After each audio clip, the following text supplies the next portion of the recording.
Bienvenidos a Conexión, Crecimiento y Servicio. Viviendo el Evangelio hoy.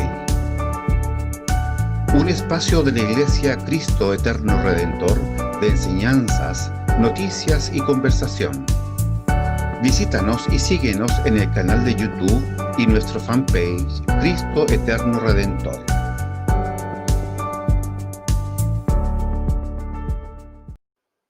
Hola, ¿qué tal amigos y amigas? Les quiero dar la bienvenida al espacio Conexión, Crecimiento y Servicio. El día de hoy, como ustedes saben, estamos estudiando específicamente cápsulas sobre liderazgo espiritual. Soy el profesor Daniel Riquelme Uribe y el día de hoy vamos a continuar avanzando en el estudio profundo del libro sobre liderazgo espiritual del autor Sanders, ¿no? Y que hemos ordenado, como ustedes bien saben, en 22 cápsulas temáticas sobre temas particulares, por ejemplo, el de hoy día, que es maravilloso. Solo el título nos motiva, ¿no? El principio maestro del maestro, y que hemos ido desarrollando ya las 3 primeras cápsulas con las que estamos desarrollando hoy, y que tiene muchos temas y tópicos que son relevantes para nosotros si es que estamos, ya sea queriendo colaborar en algún área de servicio de la iglesia, o incluso para aprovecharlo en lo que hacemos diariamente en nuestros trabajos, en nuestra vida cotidiana, ¿no? Y por eso primero que todo, quiero agradecer a 3 amigas que se han sumado al proceso de estudio más sistemático. De hecho, ya les dimos acceso a través de Classroom. Y quiero replicar esta invitación, ya que esta es la última semana que invitamos a participar dentro del proceso de estudio, y que en realidad lo único que permite es que usted acceda a una plataforma pequeña, muy simple, donde usted puede acceder nuevamente a la cápsula, puede acceder al material en PDF, ¿no?, que hemos utilizado para desarrollarla, y también en cada módulo a un kit de preguntas que vamos a discutir en grupo sobre algunos aspectos más profundos. Entonces, si usted aún está motivado, ¿no?, llamado a esto, puede escribirme un correo electrónico para que podamos darle acceso. Y vuelvo a repetir, ¿no? Estoy muy contento de que 3 hermanas hayan tomado este desafío, ¿no?, de poder continuar este proceso, pero con un poquito más de ayuda, ¿no? Así que encantado de poder ayudarles, ¿no? Y bueno, el día de hoy, como estábamos mencionando, tenemos una temática maravillosa, el principio maestro del maestro. Ya solo el título nos motiva a poder profundizarlo, ¿no?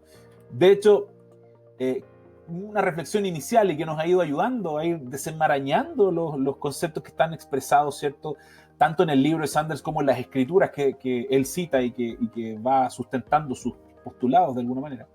Es que en realidad las personas que quieren servir a Dios tenemos que tener súper claro que no tiene nada que ver con el modelo convencional, y que además el patrón más importante es el modelo de Jesucristo. Y quiero ser enfático en estos primeros minutos. Vamos a ir desarrollando este tema, pero definitivamente no es lo mismo que lo convencional. Y nos quedó claro en las primeras 2 cápsulas, donde incluso Jesús aparece llamando la atención a sus discípulos, mencionándole, no pueden considerar el modelo convencional. Y es bueno tenerlo claro. Y el modelo clave es el modelo de Jesucristo. Y por eso vamos a ver el modelo de nuestro maestro. Y en ese sentido, como síntesis de lo que vamos a trabajar el día de hoy, debemos recordar que primero liderar es servir. Eso es un principio que Jesucristo instauró, ¿no?, y aclaró a través de toda la escritura. De hecho, a través de toda la escritura está claro ese principio. Pero además está fuerte, y se plantea acá a través de alguna manera, los escritos de Sanders y de las citas bíblicas que él plantea, el contraste fuerte que hay entre la perspectiva de mandar o servir, ¿no? Y que eso es lo contradictorio, ¿no? Vamos a verlo en unos minutos más. Y por último, y que creo que esa es la parte más genial del final de la cápsula de hoy, es, ver el ejemplo mismo de Jesucristo, su ejemplo de servicio. Y él, de hecho, él es nuestro patrón en ese sentido, de cómo ver, de cómo movernos, nuestro patrón, nuestro modelo, ¿no?, que lo vamos a conversar al final de la cápsula para hacer una síntesis. De hecho, al inicio Sanders se tomó una libertad. Él mencionó, me parece llamativo, ¿no?, que en la Biblia King James, que es una Biblia que él leía en su momento, porque es una Biblia en inglés, ¿no?, pero la escritura que él tenía disponible dice, me parece súper raro que aparezca solo 6 veces la palabra líder. De hecho, yo me di la tarea de buscar algunos foros de esta temática, que aparece en la Biblia, revisé algunas Biblias de estudio que tengo disponibles, y claro, llama mucho la atención. De hecho, me llamó mucho la atención en uno de los foros que hubo una controversia tremenda, Porque la persona que exponía en su foro decía, oye, la palabra líder no aparece en la Biblia. Y en particular mencionó una de las versiones, Reina Valera, ¿cierto? Y la gente se puso en una discusión muy extraña, creo yo, en relación al tono. Y claro, ahí se dejó entrever que hay ciertas Biblias, sobre todo las más actuales, que han hecho traducción de ciertas palabras con otras connotaciones, ¿no? Y por eso, bueno, yo creo que ustedes lo deben tener claro, que en realidad cuando uno quiere de verdad manejar profundamente la escritura, debe leerla en sus lenguajes originales, ¿no? Y ahí está el desafío que muchos pastores, muchos maestros tienen de estudiar los lenguajes originales, para que cuando hagan la exégesis la hagan desde los escritos originales, ¿no? El tema es que hay mejores traducciones que otras para algunas cosas, y en este punto me llamó la atención que hay algunas traducciones que cambian el concepto que la Biblia expone, que sí aparece, que aparece como siervo, ¿no? El concepto, y que se interpreta como liderazgo, ¿no? De hecho, aquí Sanders hace este juego de palabras, dice liderazgo espiritual, pero cuando tú lees el libro, no habla del concepto de liderazgo que la gente comprende o entiende convencionalmente, o siempre trató de comprender y no era ese, ¿no? Sino que habla del servicio, ¿no? Y de hecho, ahí se plantea en la escritura abiertamente que está hablando de un criado, de un esclavo o de alguien que va a servir a otros, ¿no? Entonces, es muy interesante cómo se genera esa controversia, por eso es importante tener claro ahí, pregunte, ¿cierto?, a otros amigos cristianos, sus pastores, a maestros, qué Biblia es la que usted debería revisar, porque imagínense, aquí la controversia era porque en la NBI aparecía el concepto de líder, ¿no? Y aparecía con una connotación que se interpretaba como un liderazgo convencional. Y eso no era lo que la Escritura expone, porque la Escritura expone, y de hecho de las mismas palabras de Jesús, estaba hablando de otro tipo de conceptos. Por eso tuvo Jesús mismo que manejar una controversia de sus propios apóstoles en algún momento, ¿no? Como lo vimos en unas cápsulas anteriores. De hecho, quiero que recuerde esto, porque Jesús mismo ordenó una controversia relacionada con ese tipo de diferencia, así como wow. Porque queremos aclarar, o sea, Jesús mismo explicó que servir en el contexto cristiano tiene una cierta connotación. No es lo mismo que liderar en la comunidad, que ser un jefe, no es lo mismo. De hecho, como estudiamos hace un par de semanas, ¿no? Dice en el libro de Marcos, capítulo 10, para que después lo revisen en profundidad, frente a una controversia de sus apóstoles que generó una circunstancia muy difícil, la vamos a desarrollar al final, de hecho, un poquito más profundo, pero dice, y llamándolos junto a sí, Jesús les dijo, ¿sabéis que los que son reconocidos como gobernantes de los gentiles se enseñorean de ellos? Los mandan, ¿no? Son jefes. Y que sus grandes ejercen autoridad sobre ellos. Una jefatura, ¿no? Pero entre vosotros no es así. Wow, Jesús, pum, rompió el punto de controversia. No es lo mismo, no es la misma perspectiva, no es el mismo concepto de liderazgo. Sino que cualquiera de vosotros que desee llegar a ser grande será vuestro servidor, y ahí plantea el concepto, y cualquiera de vosotros que desee ser el primero será siervo de todos. Sumamente controversial para ese momento de la historia y que no es distinto ahora.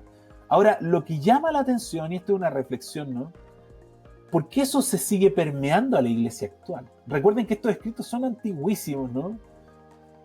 Son los escritos de los tiempos de Jesús. Él estaba conversando con sus apóstoles. Esta misma controversia la termina mostrando el autor Sanders para la época donde él escribió el libro, hace muchos años atrás. Pero sigue siendo una problemática. Ahora, que sea una problemática en la iglesia es lo complicado, en el contexto cristiano es lo complicado, ¿no? En ese sentido, de hecho, Sanders plantea estas dos frases. La primera dice, Jesús era un revolucionario, y ahí una connotación peligrosa, porque hay gente que de verdad cree que era como una especie de guerrillero, ¿no? No, él dice no, él enseñaba el liderazgo de una manera totalmente distinta, y él enseñaba a servir, ¿no? De hecho, el término siervo implica poco prestigio, poco respeto, poco honor. A la mayoría de las personas no le atrae un papel de poco valor como ese. Y aquí está lo complejo. Sanders está planteando, algo pasaba, ¿cierto? O algo pasa en los seres humanos. Queremos ganar posición, prestigio, pero lo llamativo es que, particularmente que suceda en el contexto no cristiano, va a ser obvio, los principios y los fundamentos son otros.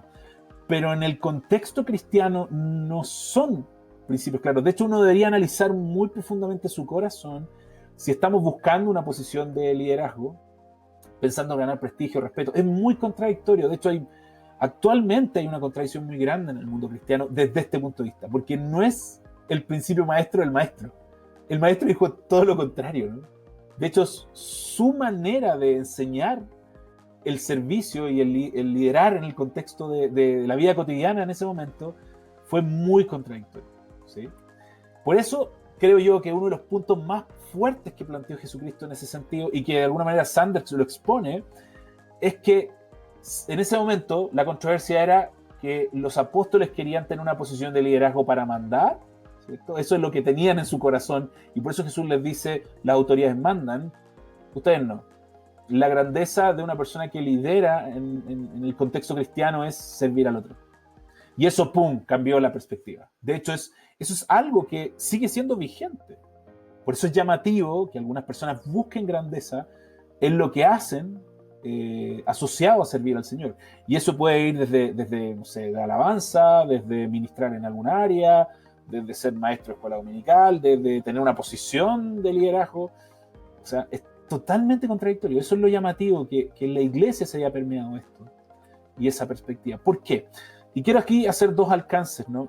Si bien es cierto, mi área de desarrollo profesional me ha llevado a estudiar cómo funciona el cerebro, esa es una de las cosas que me dedico como científico, pero he tenido que leer, por circunstancias y por algunos proyectos, temas sobre liderazgo. Y me llama mucho la atención que velado en esos conceptos, velado, totalmente oculto, insisto, no hablo de literatura cristiana, hablo de literatura cualquiera asociada a este tema, escondido aparece el concepto de egoísmo, de querer hacer algo que vaya más allá y que me acomode a mí como líder, ¿no? Como por mi visión, ¿no? Incluso se valora mucho la ambición, ¿no? Y la ambición es sumamente peligrosa, o sea, que está muy asociado a la codicia, ¿no? Por ejemplo, bueno, quiero hacer que esta persona se compre otro celular, independiente de que este celular esté funcional y todo, pero el nuevo, el que llegó ahora, mucho más potente, vale mucho más dinero, pero es el mismo celular, entonces yo busco la manera de persuadirlo para que lo compre, independientemente de que esté sobreendeudado, que no tenga dinero, no, que él lo compre. De hecho, por ejemplo, otro concepto que es muy favorable en el liderazgo convencional es la persuasión, la capacidad para persuadir a otro, de que compre algo, ¿no? O un equipo que haga lo que yo quiero que haga, independiente que eso incluso tal vez vaya en contra de su tranquilidad, de su paz. O sea, ese concepto de liderazgo que cuestionó Jesús cuando estuvo en la tierra, y por el cual fue criticado, de hecho, y que fueron, de hecho, criticados los primeros cristianos y los cristianos en general, no es distinto a lo que pasa ahora. Y por eso es contradictorio que estos conceptos sí estén metidos en el contexto cristiano. Eso es sumamente peligroso. Porque en realidad Jesucristo enseñó otra cosa. De hecho, él enseñó, por ejemplo, como decían los versículos, ¿no?, que citamos del capítulo 10, ¿no? Él enseñó que el reino de Dios era una comunidad donde cada miembro servía al otro. Ese era el proceso, el objetivo más fuerte. Y de hecho lo aterrizó de varias maneras, ¿no?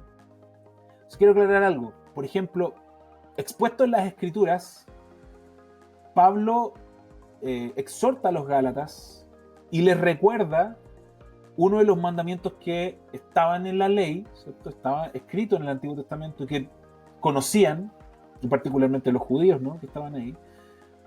Pero también mencionó las palabras de Jesús, hizo una referencia, porque Jesús cuando él estuvo también hizo referencia a los mandamientos y planteó este concepto. Servir en realidad es en la amplitud de la sociedad, ¿no?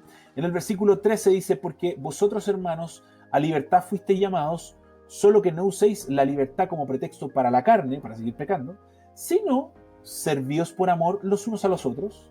Porque toda la ley, en una palabra, se cumple en el precepto: amarás a tu prójimo como a ti mismo. Pablo le está diciendo, hey, la ley que se estudiaron se resume en esta frase. Se resume en esta frase. Pero él no fue el primero en que dijo eso, ¿no? Si ustedes se recuerdan. Lo dijo alguien más, de hecho. De hecho, lo dijo Jesús. En algún momento Jesús es cuestionado y obviamente puesto en tela de juicio, que era el Hijo de Dios, y se le pregunta específicamente por cuál era el gran mandamiento. Algo querían hacer que él dijera algo malo y poder acusarlo de algo nuevamente. Pero él, en ese sentido, cuando le preguntan cuál es el gran mandamiento de la ley, y él les dijo: amarás al Señor tu Dios con todo tu corazón y con toda tu alma y con toda tu mente. Qué hermoso ese versículo. De hecho, engloba al ser humano como tal, ¿no? su corazón, su alma, su mente, sus emociones, lo engloba y tenemos que amarlo con todo el Señor. Y después expone Jesús, este es el grande y el primer mandamiento. Y en su síntesis de los preceptos rectores de los mandamientos, continúa diciendo, y el segundo es semejante a este. O sea, hay dos grandes fundamentos, dos grandes preceptos que sustentan, ¿no? Amarás a tu prójimo como a ti mismo. De estos dos mandamientos depende toda la ley y los profetas. El gran fundamento, ¿no? El tema es que aquí hay un problema de interpretación grave de este versículo, ¿sí? Porque podemos interpretarlo desde una perspectiva cotidiana y convencional. Y por eso, insisto, y me gustaría que hicieran esta reflexión, ¿por qué estamos nosotros permitiendo que en nuestra concepción cristiana, en nuestra concepción, dejemos que haya fundamentos que no son cristianos que permeen y que supuestamente nos ayuden a entender esto? Porque miren, este versículo se mal utiliza porque en algunos casos se dice, bueno, amarás a tu prójimo como a ti mismo. Por lo tanto, es muy importante que yo me ame. Me tengo que amar a mí mismo, porque si no me amo a mí mismo, no voy a poder amar a otros. Y se genera esta doble interpretación, este como quiebre de lo que Jesús estaba mencionando en este versículo, y bueno, y al que hacía referencia a Pablo, diciéndole a la gente, bueno, si ya dejaste pecar, bueno, hay que amar al otro, hay que servir al otro, ¿no? Entonces, esto es lo llamativo. Y lo que hice, ¿no?, fue investigar un poquito más de eso, porque me llama mucho la atención, ¿no? Y revisé una nota que el autor, ¿cierto?, el doctor John MacArthur, hace específicamente sobre ese versículo 39, que es el que acabamos de ver acá, ¿no? El de amarás a tu prójimo como a ti mismo. Y de hecho su nota dice lo siguiente. La primera parte, contrariamente a algunas interpretaciones contemporáneas, las de ahora, este no es un llamado al egocentrismo. ¿Por qué hace esa aseveración, ¿cierto?, John MacArthur? Porque actualmente el egocentrismo está muy disfrazado de autoestima, ¿sí? Lo vamos a ver inmediatamente, es como muy disfrazado de autoestima, muy disfrazado ese egocentrismo. Y no, pues en realidad lo que estaba diciendo el versículo, las palabras de Jesús, es proponer a los creyentes, ¿cierto? Proponer a los creyentes medir su amor por los otros según lo que ellos desearían para sí mismos. Y aquí quiero dar un ejemplo aplicado, amigos y amigas. Hay gente que se molesta demasiado y dice, en realidad a mí nadie me llama, yo siempre estoy solo y nunca recibo una llamada de nadie, y hasta se enoja con el resto de las personas porque nadie lo llama. Un ejemplo muy simple. Pero en realidad, ¿cuál debería ser la actitud de un cristiano? Nosotros deberíamos estar preocupados por el otro. Es como si, escucha, mejor voy a llamar a mi hermano que sé que está sin trabajo, que sé que está enfermo, o este amigo que ha tenido problemas familiares o que está muy delicado de salud. O sea, en realidad, más que una actitud de esperar que alguien haga algo por mí, los cristianos estamos llamados a hacer algo por el otro, independiente de la circunstancia y lo que pase, que es algo que vamos a entender al final de esta cápsula. En ese sentido, por eso les digo que está muy impregnada la interpretación de ese versículo si usamos el modelo de la autoestima. De hecho, el modelo de la autoestima, según autoestima, sí, el concepto más básico que está publicado en el diccionario de la Real Academia de la Lengua Española, menciona valoración generalmente positiva de sí mismo. Ya, ahí hay una interpretación rara, ¿no? Estoy bien, estoy espectacular. Y en realidad nunca estamos tan bien. Pues. Siempre tenemos áreas grises, siempre tenemos áreas de conflicto, áreas de pecado graves, ¿no? Mal etiquetadas muchas veces. Pero ese es un problema, si yo considero esta perspectiva. ¿Por qué?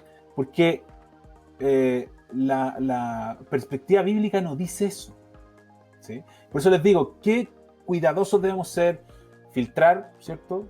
Dejar lo malo, considerar lo bueno, siempre a la luz de las Escrituras. Porque miren, en Romanos 12.3, de hecho, si usted lee Romanos 12.1 y 2, menciona la transformación de nuestra mente y menciona que a través de la Escritura nosotros vamos a tener mayor comprensión de cuál es la voluntad de Dios, de cuál es, hacia dónde va.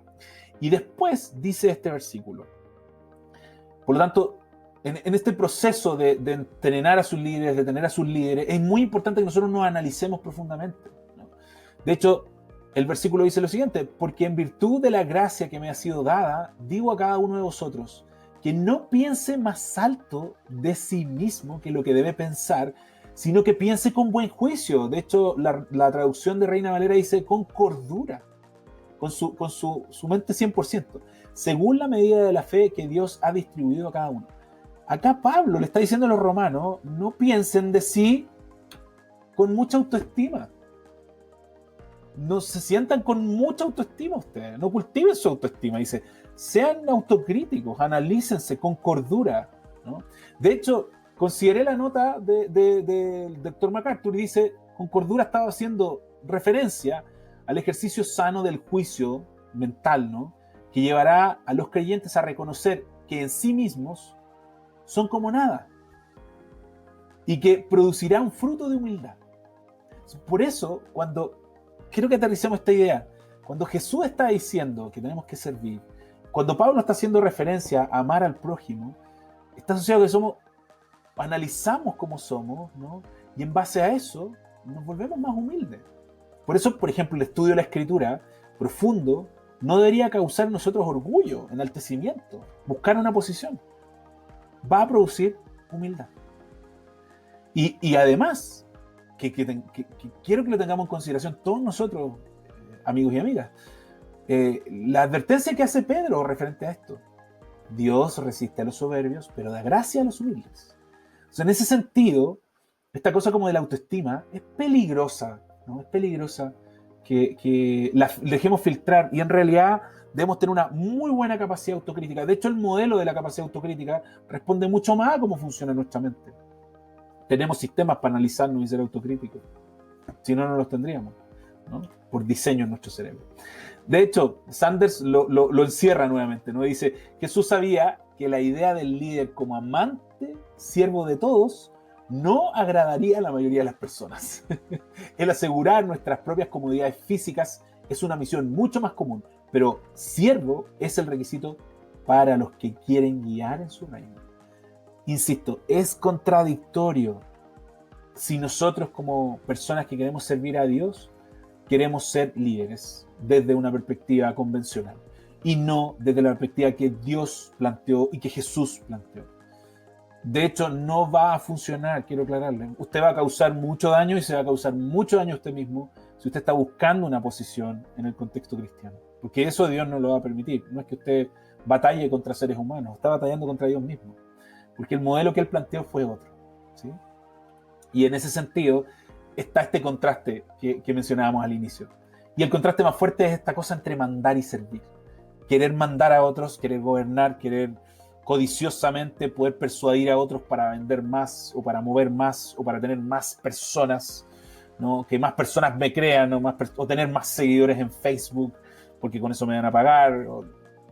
Créanme, hay un contraste muy fuerte. Es una contradicción en el cristiano. Eso quiero aclararlo. Es una contradicción. Amigos y amigas, no es el modelo cristiano. No es lo que la Biblia expone. Lo que la Biblia expone es amar al otro al punto de darse por el otro y servirle. No es amarme a mí mismo para poder mandar al resto y convencerlos de que me sigan, persuadirlos de que hagan lo que yo digo. Quiero plantearles el caso, de hecho, porque Jesús mismo planteó un caso. Y el caso es en referencia a los mismos versículos que leímos hace unos días, ¿no? El caso es simple. Jacobo y Juan en algún momento usaron a su ambiciosa mamá para urdir de hecho, conversaron con Jesús. Su mamá conversó con Jesús diciéndole que de alguna manera quería tener unos cargos superiores en la venida del reino. Él le había dicho, ustedes van a estar ahí, ¿cierto? Van a juzgar, van a gobernar, etc. Pero ellos querían el mejor cargo. Imagínense, Jesús ya les había prometido algo y ellos querían, no, quiero ser el mejor líder de todos. Quiero ser el que, de todo mi equipo, quiero ser el número uno de mi equipo. Y en ese sentido se le generó esta situación. Y quiero hacer una nota, o sea, que también sale mencionado en algunos extractos, ¿no? Dice, y llamándolos junto a sí, Jesús les dijo, sabéis que los que son reconocidos como gobernantes de los gentiles se enseñorean de ellos y que sus grandes ejercen autoridad sobre ellos. Es lo que dice Marcos capítulo 10. Y ahí está haciendo referencia a una autoridad autocrática y dominante. O sea, es como que cuando Jacobo y Juan dicen eso y piden eso, Jesús sabía que lo que ellos querían era eso, querían dominar a otro. Por eso es contradictorio que alguien quiera servir en el contexto de la iglesia y que tenga esa motivación. Amigo y amiga, yo le recomiendo que no lo haga. No considere esa motivación ni analícese profundamente, pida perdón, pida ayuda, porque no le va a ir bien en esa línea. Porque esto fue lo que le contestó Jesús a ellos, ¿sí? De hecho, Jacobo y Juan querían la gloria pero no la copa de vergüenza, la corona, pero no la cruz, el cargo de amo, pero no el de siervo. ¿Qué fue lo que Jesús les contestó? ¿No? Pero antes de profundizar en eso, quiero hacer una nota, quiero hacer como un punto importante, porque esto que se enseña acá de querer gobernar, querer ser el número uno, no es algo que actualmente no pase. De hecho, muchas veces uno ha escuchado otro versículo sacado de contexto con respecto a tenemos que tener una posición de liderazgo, y la mención es Dios dijo que nosotros teníamos que ser la cabeza y no la cola, ¿sí? Y en realidad ese versículo hablaba de otra cosa. De hecho, ese versículo, por eso quise poner esa nota, ¿no?, de la cabeza y no la cola, estaba hablando particularmente de la historia, de un contexto histórico de Israel, y estaba hablando específicamente de la obediencia que iba a traer, la bendición que iba a traer la obediencia a ciertos mandatos que Dios le había dado al pueblo de Israel. De hecho, dice lo siguiente, para que después lo puedan leer ustedes, por favor, investiguenlo. En Deuteronomio 28, versículo 13 y 14 dice: y te pondrá el Señor a la cabeza y no a la cola. Ahí está el versículo. Solo estarás encima y nunca estarás debajo. Si escuchas los mandamientos del Señor tu Dios que te ordenó hoy, para que los guardes cuidadosamente, no te desvíes de ninguna de las palabras que te ordenó hoy, ni a la derecha ni a la izquierda, para ir tras otros dioses y servirles. Entonces, estos versículos de Deuteronomio no estaban hablando de que nosotros los cristianos vamos a ser siempre los número uno y vamos a mandar a todo el mundo, como se enseña mal. Aquí estaba hablando específicamente de una ordenanza que se le estaba dando al pueblo de Israel y la consecuencia que ellos iban a tener una posición de autoridad como pueblo si ellos cumplían los mandamientos del Señor. Por eso, esto no quiere decir que los cristianos no lleguen a posiciones de autoridad, porque puede ser, ¿sí?, pero siempre va a ser bajo ciertas condiciones particulares. De hecho, hay otros versículos que hablan esto, de por ejemplo, tener una buena posición de autoridad o codearse con personas de autoridad. Es muy hermoso lo que habla el versículo de Proverbios 22-29, específicamente. Pero no está hablando de que vamos a ser siempre cabeza, nosotros. El versículo de Proverbios dice, frente a la diligencia, dice: ¿has visto hombre solícito en su trabajo, diligente en su trabajo? Delante de los reyes estará, no estará delante de los de baja condición. O dice, ¿cierto?, la otra traducción: ¿has visto un hombre diestro en su trabajo? Estará delante de reyes, no estará delante de hombres sin importancia. O sea, por eso quiero hacer el contrapunto. Primero, lo de cabeza y la cola no tiene que ver con nosotros, sino que tiene que ver específicamente con un momento donde el pueblo de Israel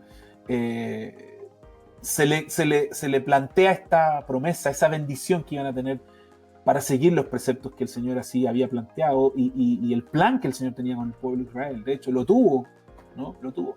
Así como otras situaciones y otras cosas que aparecen descritas en la historia del pueblo de Israel.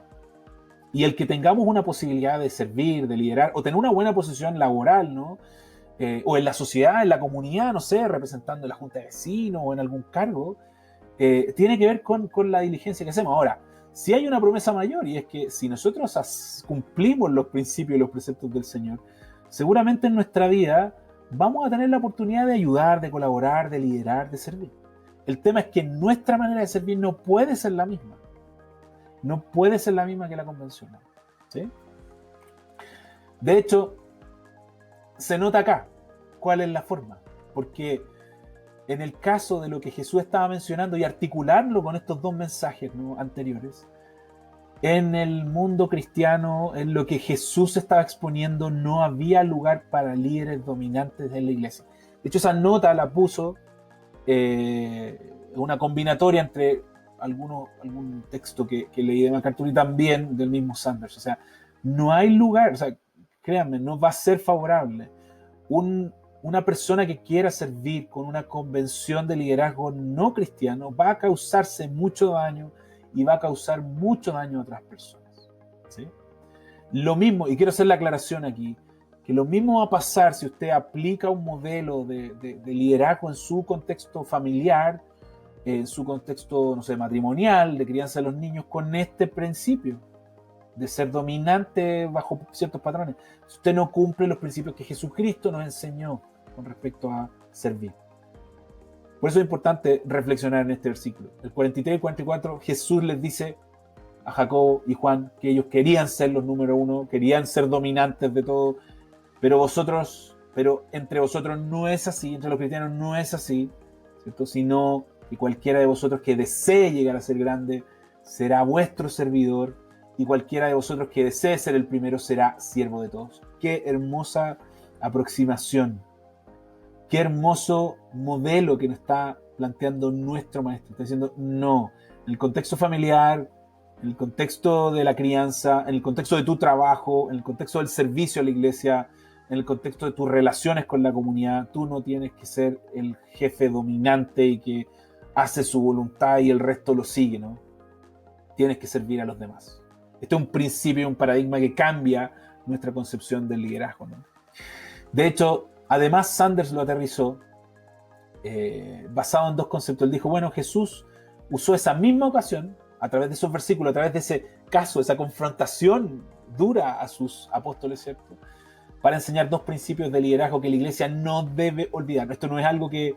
O sea, las palabras de Jesús, toda escritura es inspirada por Dios, ¿cierto?, y útil para enseñar, redarguir, ¿no? Pero toda escritura es inspirada por Dios. Pero en este punto, Jesús levanta dos principios muy interesantes que no podemos no considerar.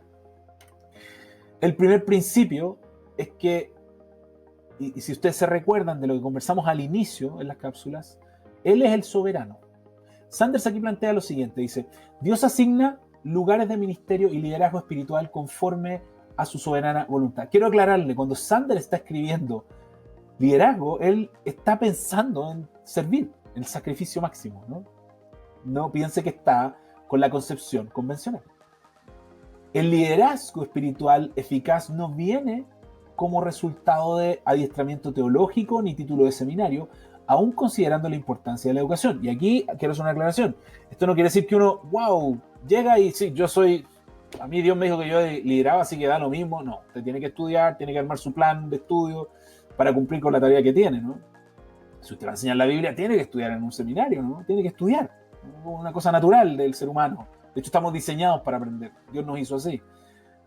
Pero usted puede tratar de prepararse y si su motivación es ser un dominante, ser un líder convencional, no va a resultar. De hecho, realmente podemos decir, no estoy aquí ni por la decisión de un individuo, ni por la elección de un grupo, sino por la omnipotente designación de Dios. ¿Sí? ¿Saben, amigo y amiga? Una frase similar he escuchado de un gran amigo, que de hecho él también, él está haciendo las cápsulas sobre historia de la iglesia, Oscar, ¿no? Y claro, en realidad, en algún momento lo hemos conversado y lo hemos compartido con parte del equipo de nuestra iglesia. Es como, bueno, si al final la situación en la que estamos sirviendo a Dios no es porque un hombre no haya dicho, no es porque un pastor o porque eres buena onda, eres más simpático, no. O sea, Dios te llama a servir. Dios te llama a servir. Él se encarga de eso. Entonces ahí hay un punto importante. Dios es soberano. Y hay situaciones y momentos donde alguien va a tratar de subir, y por eso queremos hacerle la advertencia, ¿no? Va a tratar de subir para dominar y va a costarle caro a esa persona y a otras personas que van a sufrir. Y el segundo principio, de hecho, ese primer principio, debe recordar lo que aparece en Juan 15:16. Dice, vosotros no me escogisteis a mí, ese es Jesús hablando, sino que yo os escogí a vosotros y os designé para que vayáis y deis fruto, y que vuestro fruto permanezca, para que todo lo que pidáis al Padre en mi nombre os lo conceda. Entonces, tengo que ser muy cuidadoso de decir, ay, en este ministerio me está yendo maravilloso, o en esta tarea que yo estoy haciendo en la comunidad me está yendo maravilloso, en mi trabajo me da maravilloso porque yo lo estoy haciendo bien. Sobre todo lo que tiene que ver con servir en el contexto cristiano, si usted empieza a cumplir con ciertas tareas y eso empieza a resultar, es solo por la misericordia de Dios, solo porque Dios lo puso ahí. Dice que nos seleccionó, dice, escogí a vosotros y os designó en ese momento para que vayáis y des fruto y el fruto permanezca. De hecho, cuando Jesús le estaba diciendo eso a sus apóstoles, él tenía súper claro que los apóstoles iban a ser los que inicialmente iban a expandir el evangelio, que maravillosamente y milagrosamente llegó para que nosotros recibiéramos el evangelio. Nosotros lo pudiéramos escuchar el evangelio y que Dios nos quitara el velo y pudiéramos entender esto maravilloso a través de su Espíritu Santo. Imagínense el fruto que ellos generaron. Entonces no fueron ellos. No es que los apóstoles dijeron, sí, ahora vamos y seguimos a Jesús. dice que Él los escogió. De hecho, los designó con la tarea. Qué maravilloso entender eso. Qué tranquilidad nos viene, ¿no? De su soberanía y que está en control de su voluntad. Qué hermoso, ¿no? El segundo principio que quiero que recuerden, que lo expone de manera magistral el autor Sanders, ¿cierto? Es el sufrimiento. ¿Qué diferencia con el liderazgo convencional, donde es posición, donde es limusina, donde es aviones, ¿no? Primera clase, hoteles? No, aquí dice sufrimiento.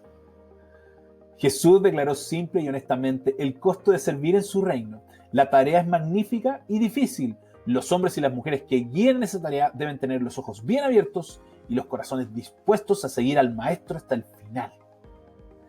A la pregunta indagatoria de Jesús, los discípulos respondieron sin reflexión. Quiero hacer una aclaración ahí. En la primera parte, si ustedes se acuerdan, en algún momento, Jacobo y Juan le preguntaron a Jesús, Jesús les contestó y Jesús les dijo, hey, vamos a leer el versículo, pero ustedes van a pasar por algo difícil para recibir esa recompensa. Y ellos sin pensarlo dijeron, no, podemos, démosle nomás. Como, ya, no, adelante. Y aquí Sanders plantea, qué falta trágica de perspectiva. Pero Jesús sabía lo que vendría después. Ellos ciertamente beberían la copa y conocerían el bautismo al que él estaba haciendo referencia. Y la consecuencia fue la siguiente. Jacob sería ejecutado y Juan terminaría sus días en reclusión aislada. Hay un sufrimiento de por medio de quienes consideramos servir al Señor. Pero es mucho mayor la recompensa, es mucho mayor la bendición, ¿no? Pero van a haber momentos difíciles donde si entendemos bien las cosas, el Señor va a ser nuestro sustento, porque no somos nosotros, ¿no? De hecho, Marcos 10, 38 y 39 hace mención a eso que ocurrió. De hecho, Jesús menciona el sufrimiento. Dice, pero Jesús les dijo, no sabéis lo que pedís. Ahí le está hablando a Jacobo y a Juan. ¿Podéis beber la copa que yo bebo o ser bautizado con el bautismo con que yo soy bautizado? Y ahí Jesús estaba haciendo referencia a su sacrificio en la cruz, a lo que él iba a sufrir por el evangelio. Y ellos le dijeron, podemos. Es como, queremos la posición de liderazgo, porque en su mente todavía estaba esa posición de dominar al resto, de ser el número uno. Y Jesús les dijo, la copa que yo bebo, beberéis y seréis bautizados con el bautismo que yo soy bautizado. Por eso Sanders dice, no reflexionaron, no entendieron lo que significaba, no tenían en conciencia lo que estaba pasando. Dijeron podemos y pasaron por eso, ¿sí? Con el tiempo lo consideraron y el Espíritu Santo les ayudó a sustentarse en esta situación difícil. Pero Jacob fue ejecutado y Juan terminaría sus días en reclusión aislada, ¿sí? Jesús sabía que eso iba a ocurrir. Por eso le hace esa mención tan abiertamente, ¿no? Ahora, además de estos dos principios, sí creo yo que ahí hay una gran bendición, que Jesús fue, en ese sentido, nos dejó un ejemplo. Y aquí quiero ser enfático. Si hay algo que tenemos que seguir es el ejemplo de Jesús en esta línea, ¿no? En todas las líneas de nuestra vida, pero si usted quiere servir al Señor, es Jesús su ejemplo. No es un libro, no es un autor importante, no es un famoso predicador, no es un famoso líder de jóvenes o líder de niños, no es un grupo de instituciones, no. Debe ser Jesús.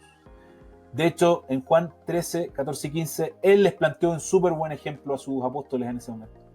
Dice el 14, pues si yo, el Señor, el Maestro, os lavé los pies, vosotros también debéis lavaros los pies unos a otros, porque os he dado ejemplo para que como yo os he hecho, vosotros también hagáis. Eso es lo que le estaba diciendo Jesús. Ahora, cuando uno lee estos versículos, en nuestra realidad es como, oh sí, Jesús le lavó los pies a los apóstoles. Qué genial, ¿no? Qué comprometido con la misión, ¿no? Pero quiero que recuerde esto. Esto lo hemos aprendido en nuestra congregación, ¿no? En nuestra iglesia. El pastor lo enseñaba un par de veces, ¿no? La posición de lavarle los pies a la gente era la del esclavo más despreciado de la casa. Cuando Jesús, en este contexto cultural y social, hizo eso, fue una demostración tremenda de humildad. Nosotros no la logramos dimensionar si no leemos concretamente esto y no entendemos el contexto histórico de lo que ocurría en ese momento, en ese contexto social y cultural. Cuando él lo hizo, se puso como un ejemplo de máxima humillación. De hecho, en otra cita, ¿no? Dice, porque para este propósito habéis sido llamados, pues también Cristo sufrió por vosotros, dejándoos ejemplo para que sigáis sus pisadas. Ahí tenemos otra gran reflexión. O sea, el Señor hizo esas cosas para que siguiéramos sus pisadas. Que nunca se nos olvide que es su ejemplo el que tenemos que seguir. Insisto, no el de un líder, no el de un gran predicador, no el de una persona que tiene fundaciones y hace cosas o grandes proyectos. Debe ser el Señor Jesucristo. Qué golpe fue descubrir que la grandeza viene mediante la servidumbre y que el liderazgo se logra volviéndose esclavo de todos. Eso es lo que Jesús demostró y le dejó claro a sus apóstoles, y Sanders aquí lo está replanteando, ¿no? Dice, el servir y el sufrir están uno a la par del otro en la enseñanza y la vida de nuestro Señor. Uno no viene sin el otro. ¿Y qué siervo es más grande que el Señor? Por eso es llamativo, y quiero insistir en eso, que en el mundo cristiano se haya permeado tanta perspectiva del liderazgo convencional al contexto de la iglesia. Debemos analizar nuestros corazones y esa es nuestra perspectiva del liderazgo. Cuando en realidad nosotros no somos más grandes que nuestro Señor. De hecho, la enseñanza de Jesús sobre la servidumbre y el sufrimiento no tenía la intención de inspirar buen comportamiento. Jesús quería impartir el espíritu de servidumbre, el sentido del compromiso personal y la identidad que él expresó. O sea, él de verdad lo hizo, no para motivarse, como no quiero persuadir a estos de que hagan esto, no, era para demostrar que así se hacía. Eso es muy distinto al liderazgo convencional. El liderazgo convencional dice, lo que tienes que hacer es esto, pero tú no lo ves haciendo. Es muy raro que un líder convencional lo haga. De hecho, los buenos líderes son los que terminan haciendo lo que en realidad plantean, ¿no? Pero son muy pocos. Él sí lo hizo. A un nivel que socioculturalmente era una locura. Como que un gerente del banco, de un gran banco, llegara a un mendigo de afuera y él sacara un trapito y le lavara los pies al mendigo y le ayudara a cambiarse ropa. El gerente del banco. Impensado. Lucas 22:27 dice, porque ¿cuál es mayor? ¿Cuál es mayor? ¿El que se sienta a la mesa o el que sirve? Esta pregunta le estaba haciendo Jesús a sus apóstoles, ¿no? Y a sus seguidores. No lo es el que se sienta a la mesa. Sin embargo,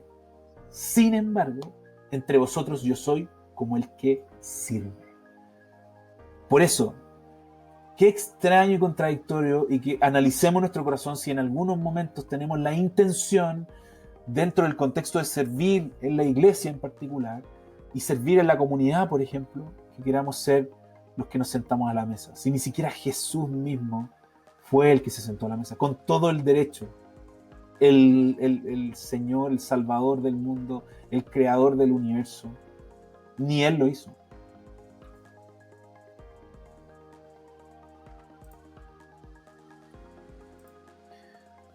De hecho, Él es y será nuestro modelo. Y en estos últimos minutos quiero cerrar con esta parte de la cápsula. Sanders lo ordenó considerando lo que Isaías 42 menciona, en algunos principios donde Jesús los hace visibles para poder servir, ¿no? Son principios base en nuestro modelo. Y él lo planteó obviamente Sanders, desde Isaías 42. Fíjense, el Antiguo Testamento. Hermoso capítulo. De hecho, menciona lo siguiente. Primero menciona que Jesús tenía dependencia al Padre. De hecho, en el versículo 1 dice, he aquí mi siervo, yo le sostendré, de Dios hablando, mi escogido, en quien mi alma tiene contentamiento, he puesto sobre él mi espíritu, él traerá justicia a las naciones. Dios hablando de Jesús. Había una dependencia al Padre.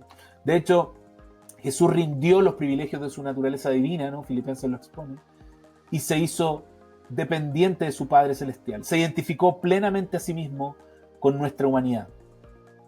Qué paradoja abrumadora. A medida que nosotros nos despojamos del ego y dependemos de Dios, el Espíritu Santo nos usa. Ahí hay dos variables, ¿no? Cómo vimos activamente en Jesús la dependencia al Padre, y por otro lado, que ese debe ser nuestro modelo. Por eso sería muy raro que usemos principios del liderazgo convencional que le pone fuerza al ego y que tú puedes, y esa cosa como de, vamos, saca tu líder, tú tienes un líder dentro, vamos, desarrollalo, explótalo. Versus lo que expone la Biblia, que en realidad es, wow, busquemos la dependencia del Señor, que el Espíritu Santo nos use, que Él nos sustente. Ese como primer principio, ¿no? El segundo de los principios de Jesús como el modelo, ¿no? Dice, esto es importante, que tiene que ver con la soberanía que mencionamos hace un ratito, ¿cierto? He aquí mi siervo, yo lo sostendré, y dice, mi escogido, mi escogido. Había una aprobación de parte de Dios. Por eso mencionábamos, ¿no?, que no todas las personas pueden llegar a liderar en el contexto cristiano, salvo que sí Dios lo ordene. Y si lo hacen y lo fuerzan, seguramente va a generar una mala consecuencia para uno mismo y también para otras personas, ¿no? De hecho, Sanders lo plantea así, dice, Dios tuvo gran contentamiento en su siervo Jesús. Y ese contentamiento era recíproco. Tanto Jesús como Dios, ¿cierto? De hecho, en la estancia de Jesucristo en la tierra se menciona y se muestra en varios pasajes, ¿no?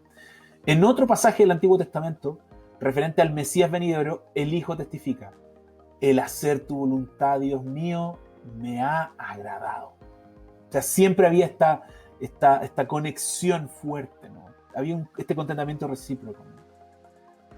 Ahora, el tercer punto, ¿no?, como Jesús como modelo, aparece relacionado con la modestia. Y aquí, en Isaías 42, versículo 2, dice lo siguiente, dice, no gritará ni lo dice en relación a Jesús, de hecho, no gritará ni alzará su voz, ni la hará oír en las calles. Modestia, qué hermoso concepto, ¿no? De hecho, Sanders lo expone así, dice, ni estridente ni ostentoso. El siervo de Dios conduce un ministerio que se distingue por la modestia. ¿Qué diferencia el liderazgo que actualmente tenemos visualizado muchas veces con una etiqueta de cristiano? En realidad no es así, ¿no? ¿Qué contraste con la autopropaganda arrogante de los abundantes sensacionalistas de hoy, tanto dentro como fuera de la iglesia? Piensen esto, cuando Sanders está escribiendo a un contexto cultural y social de Estados Unidos hace muchos años atrás. Pues si nosotros lo llevamos a la aplicación, ¿no?, a la realidad actual de contexto, vemos algo de ese abundante sensacionalismo.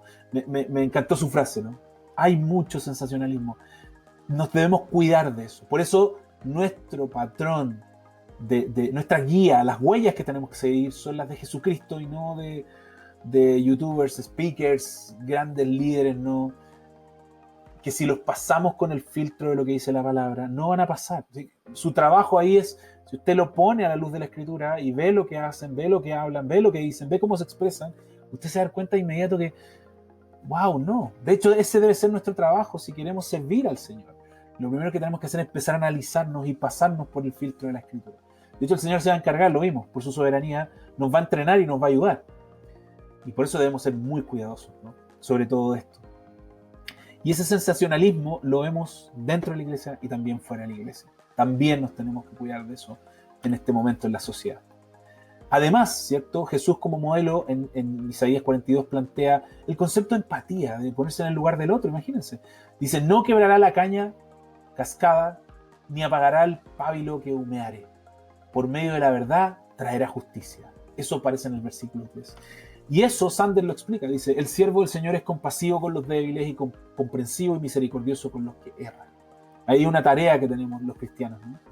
Pero el siervo ideal no atropella a los débiles y deficientes, él sana las heridas y avienta el espíritu débil para que produzca llama. Hay un trabajo fuerte ahí. Por eso debemos seguir el patrón de Jesús para poder relacionarlos con personas no cristianas y también relacionarnos con las personas dentro del contexto cristiano, ¿no?, desde la perspectiva que así plantea la palabra. Por otro lado también, el líder debe tener una perspectiva de optimismo, dice. En el versículo 4 mencionaba, no se cansará ni desmayará. Mire qué linda frase es. Jesús no se cansará ni se desmayará, hasta que establezca en la tierra justicia y las costas esperarán su ley. En ese sentido, Sanders lo aterriza, ¿no? Lo aterriza. Dice, la esperanza y el optimismo son cualidades esenciales para el siervo de Dios, que batalla contra poderes de las tinieblas por las almas de hombres y mujeres. Es una variable, ¿no? El siervo ideal es optimista hasta que cada parte de la obra de Dios se ha terminado. Y somos optimistas no porque tenemos una fuerza superior, sino que sabemos que el Señor está con nosotros y nos ayuda. Por último, tiene una unción, ¿no? Y esta también es una palabra bastante descontextualizada en algunos entornos, ¿no? Por eso queremos explicarla. Lo que mencionaba aquí era, en el versículo 1, he aquí mi siervo, ¿cierto? Yo le sostendré, mi escogido, en quien mi alma tiene contentamiento, he puesto sobre él mi espíritu, él traerá justicia a las naciones. Eso mencionaba Isaías 42. Y esto se ve visible en la Escritura, ¿cierto? Y se menciona, ¿no? Sanders lo trata de aterrizar, dice, ninguna de las cualidades del liderazgo, dependencia, aprobación, modestia, empatía u optimismo son suficientes para la tarea. No es suficiente. Tú puedes tener todo eso, amigo y amiga, y no va a funcionar nada. Puedes tener el carisma, la buena onda, la llegada, no sirve. Sin el toque sobrenatural, estas cualidades son tan secas como el polvo de la tierra. Por lo tanto, el Espíritu Santo viene a descansar y morar en el siervo ideal. O sea, la persona que de verdad va a servir, el Señor se va a encargar de poner su Espíritu Santo. Y esto no es distinto a lo que ocurrió en el ejemplo de Jesús. Cuando se habla, Sanders pone la nota de Hechos 10, ¿no? Miren lo hermoso, ¿no? De verdad, revisar la Escritura en profundidad, qué hermoso es. Dice, en específico se muestra en Hechos 10 cuando se está haciendo referencia a Jesús. Dice, en el versículo 37, dice, vosotros mismos sabéis lo que ocurrió en toda Judea, comenzando desde Galilea, después del bautismo de Juan, predicó, hablando de Jesús. Vosotros sabéis cómo Dios ungió a Jesús de Nazaret con el Espíritu Santo y con el poder, el cual anduvo haciendo bien y sanando a todos los oprimidos por el diablo, porque Dios estaba con él. Qué hermoso. Al final es Dios y el poder de Dios el que hace lo que tiene que hacer, Jesucristo en particular, y obviamente en nosotros, ¿no? Si vamos de verdad a servir al Señor. Dice, ¿somos nosotros más grandes que nuestro Señor? ¿Podemos realizar un ministerio eficaz sin el Espíritu de Dios? ¿Trabajando a través de nosotros a cada paso? Dios nos ofrece la misma unción. Que nosotros sigamos de cerca al gran siervo y recibamos el Espíritu que nos enseña más del Maestro. Que tengamos siempre esa perspectiva, amigo y amiga. Si usted de verdad está buscando al Señor, está buscando servir, ¿no? Tiene eso en su corazón, pídale al Señor ayuda, ¿no? Todos tenemos los cristianos el Espíritu Santo en nuestro corazón. De hecho, eso es lo que nos ayuda a empezar a entender ciertas cosas. Por lo tanto, tenemos que efectivamente orar, pedir dirección y estudiar las Escrituras para que no seamos engañados, ¿no? Y no consideremos principios no cristianos. Y que es, como dice el cierre de la cita, ¿cierto? Que el que nos enseñe sea el Maestro, ¿no? A través de su Espíritu Santo. Él va a ser nuestro mejor modelo de liderazgo, ¿no? Bueno, en realidad ha sido un gusto estar hoy día. Fue una cápsula bastante intensa. Me encantó el tema, creo que a todos también. Y de verdad, si usted tiene alguna pregunta o comentario, lo puede dejar ahí a través de nuestras redes sociales, ¿no? Vuelvo a insistir en la posibilidad que usted pueda considerar revisar algunos puntos más profundos para que podamos discutir a través de la plataforma. Encantado, así como las hermanas y nuestras amigas van a invertir tiempo, ¿no? En esto. Invito a otras personas, ¿no? Y otros jóvenes, varones, niños que puedan ver, pueden participar de esta hermosa actividad. Como ustedes saben, pueden mandarnos un correo electrónico para poder registrarse y le damos acceso a través de Google Classroom, ¿no? Y obviamente, si usted necesita más información sobre nuestra iglesia Cristo Eterno Redentor y también sobre nuestra fundación Sapiencia, puede contactarnos al número que aparece ahí registrado, ¿cierto? O revisar nuestro fanpage y las web que tenemos para estas dos instituciones. De verdad, estoy muy animado y espero que el Señor fortalezca su corazón en este tiempo, ¿no? Y como no, fortalezca nuestro corazón a través de este maravilloso estudio. Voy a orar para terminar la intervención de hoy. Señor, gracias te damos porque tú dejaste tu palabra. Creo que es lo que nos ayuda a no desviarnos, Señor. Gracias por dejar claramente que quienes quieren servir, Señor, deben seguir los pasos de Jesucristo. Gracias por eso, gracias por tu Escritura y gracias por tu Espíritu Santo que nos ayuda, Señor, a entender correctamente lo que tú así has dejado, Señor. Gracias por tu misericordia y por tu amor. Oramos por todas las personas de la iglesia, Señor, y las personas que están viendo esta cápsula, para que tú les cuide y les proteja en este proceso, Señor, en el que estamos viviendo. Gracias por tu misericordia, en el nombre de tu Hijo amado Jesús. Amén. Bueno, amigos y amigas, nos estamos viendo en la próxima cápsula.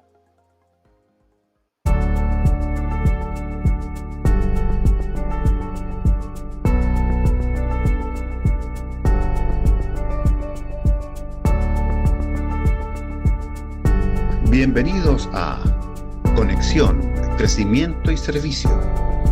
Viviendo el Evangelio hoy. Un espacio de la Iglesia Cristo Eterno Redentor de enseñanzas, noticias y conversación. Visítanos y síguenos en el canal de YouTube y nuestro fanpage Cristo Eterno Redentor.